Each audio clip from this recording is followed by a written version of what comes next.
جی السلام علیکم ورحمۃ اللہ وبرکاتہ ناظرین، میں ہوں اربلسٹ حسن چشتی، اور آج ایک نئے فروٹ کی پہچان، فروٹ کے پودے کی پہچان اور اس کے فوائد کے ساتھ حاضر خدمت ہوں ناظرین۔ آج جس چیز کے اوپر ہم بات کریں وہ خربوزہ ہے۔ گرمیوں کا پھل ہے، سردیوں میں بھی تقریباً یہ کاشت کیا جاتا ہے، ابھی ٹنلز میں یہ کاشت ہوتا ہے۔ تو ابھی سیزن چل رہا ہے خربوزے کا، لوگ بہت زیادہ کھا رہے ہیں، تو میں نے سوچا اس کے اوپر ویڈیو بنائی جائے تاکہ لوگوں کو طبی فوائد کے حوالے سے اس سے آگاہ کیا جائے کہ اس میں کون کون سے طبی فوائد پوشیدہ ہیں، ہم اس سے کیا کیا چیزیں جو ہے نا وہ ہم اس سے ٹھیک بھی کر سکتے ہیں اور اس سے مکمل ہم فائدہ حاصل کر سکتے ہیں۔ تو ناظرین، خربوزہ ایسی چیز ہے کہ اس کا بیج، اس کا گودا اور اس کا چھلکا، کوئی بھی ایسی چیز نہیں ہے کہ اس میں ایک بھی چیز ایسی نہیں ہے کہ جو بیکار ہو، جو دوائی اثرات کی حامل نہ ہو۔ تو اس کے جو گودا ہے اس کا، یہ گرم تر ہے درجہ دوم۔ یہ ماں کے پیٹ کو، جو ماں کا دودھ ہے اس کو بڑھاتا ہے، موٹا کرتا ہے، فربا کرتا ہے۔ اس کے علاوہ جو گردے اور مثانے کی پتھری ہے اس کو توڑتا ہے، خون کو یہ بڑھاتا بھی ہے، اور ساتھ اس کے علاوہ خون کے جو لوتھڑے ہیں ان کو بھی، کلٹس کو بھی یہ نکالتا ہے، کیونکہ یہ گرم تر مزاج میں ہے۔ بلڈ پریشر کے جو مریض ہیں ان کے لیے یہ بڑا زبردست ہے، بلڈ پریشر کو یہ اعتدال کے اوپر لاتا ہے۔ اس کے علاوہ طاقت مہیا کرتا ہے جسم میں، اور بے پناہ جو وٹامنز اور منرلز اور خوبیوں کا مالک ہے۔ تو چھلکا بھی اس کا فوائد رکھتا ہے، اس کا بیج بھی جو ہے وہ اس کے بیج بھی استعمال کیے جاتے ہیں ادویات میں۔ تو آئیں اس کی پہچان بھی کرواتے ہیں مکمل، اور اس کے مکمل فوائد کے اوپر بھی روشنی ڈالتے ہیں۔ لیٹس گو پلیز، ساتھ رہیے گا، ہم آپ کو پوری اس کی ڈیٹیل سے آگاہ کرتے ہیں۔ خربوزہ گرمیوں کا لذیذ پھل ہے، چھوٹے بڑے اس کو رغبت سے پسند کرتے ہیں، کھاتے ہیں۔ خربوزے کو عام لفظوں میں طبی زبان میں بھی اس کو خربوزہ ہی بولا جاتا ہے۔ عربی میں اس کو بطیخ کہتے ہیں، فارسی میں اس کو خرپزہ کہتے ہیں، بنگلہ میں اس کو خرمج کہتے ہیں، سندھی میں اس کو گدرو کہتے ہیں، انگریزی میں یہ میلن کے نام سے پکارا جاتا ہے۔ ایک مشہور عام پھل ہے، ہند و پاک میں بافرات پیدا ہوتا ہے، گرمیوں کے موسم میں سٹارٹ میں ہی یہ کاشت کیا جاتا ہے۔ گٹھیا قسم کے خربوزے 10% میٹھے نکلتے ہیں۔ کوئٹہ کے گرمے اور لکھنؤ کے چتلے بہترین قسم کے ہوتے ہیں۔ اس کے علاوہ یہ افغانستان سے بھی آتا ہے، ایران سے بھی آتا ہے، اور ڈیرہ اسماعیل خان میں اصل پرانی نسل جو ہے اس کی ڈیرہ اسماعیل خان میں کاشت کی جاتی ہے۔ پنجاب کے علاقوں میں ابھی ہائی بریڈ خربوزے، جن کو شربوزہ بھی کہتے ہیں، آ جانے کی وجہ سے جو اصل خربوزہ ہے وہ منظر عام سے غائب ہوتا جا رہا ہے۔ ہمارا جو روایتی پھل خربوزہ ہے وہ بہت کم لوگوں کو پتہ ہے، بہت کم لوگ جانتے ہیں۔ آخر پہ ہم اس کی تصویر بھی دکھائیں گے۔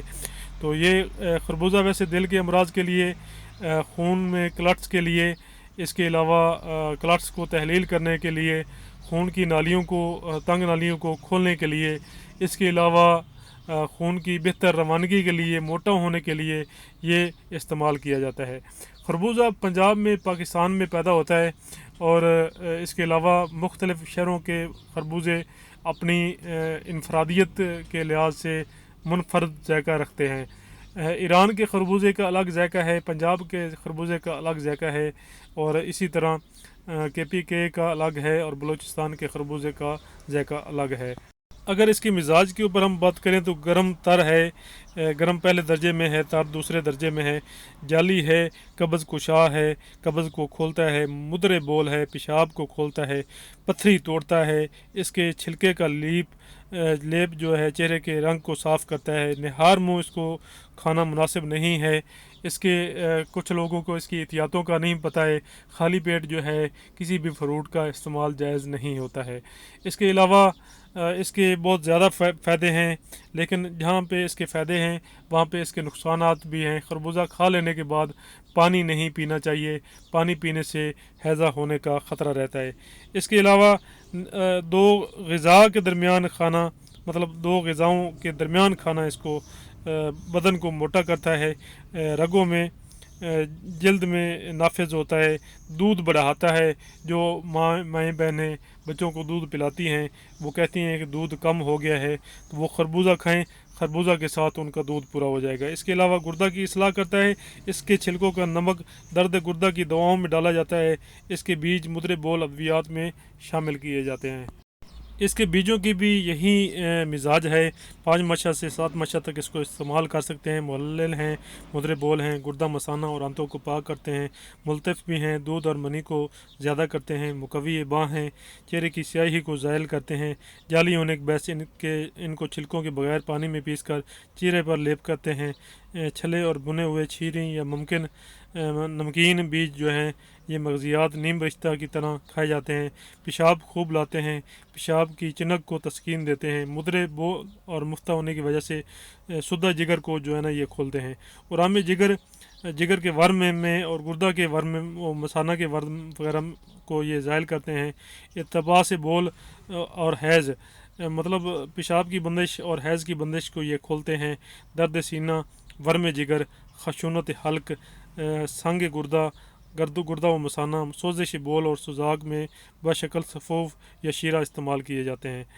اس کے علاوہ قوت ادرار کی وجہ سے اس کو یہ جو ہے حرارت کو یہ دور کرتا ہے، اسی لیے بعض اوقات بخار کی دوائیوں میں بھی یہ استعمال کیے جاتے ہیں۔ اس کے علاوہ مولد منی و شیر مطلب یہ منی بھی پیدا کرتے ہیں اور دودھ بھی یہ پیدا کرتے ہیں۔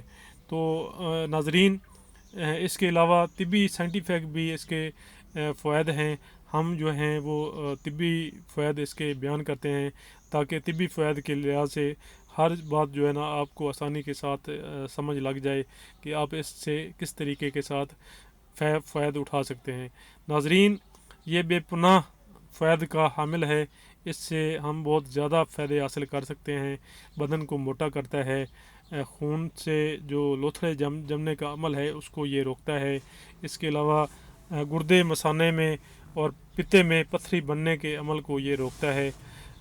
دودھ جو عورتیں دودھ بچوں کو پلاتی ہیں تو ان کے دودھ کو یہ بڑھاتا ہے، منی کو بڑھاتا ہے، اس کے علاوہ جسم کے اندر ایک طاقت کا معیار قائم کرتا ہے، اور ذہنی طور پہ جو لوگ سٹریس میں رہتے ہیں اس کو بھی یہ کم کرتا ہے، غصے کو بھی یہ کنٹرول کرتا ہے، ہائی بلڈ پریشر کو یہ معتدل کرتا ہے۔ اس کے ساتھ ہی ناظرین مجھے اجازت دیجیے، السلام علیکم ورحمۃ اللہ وبرکاتہ۔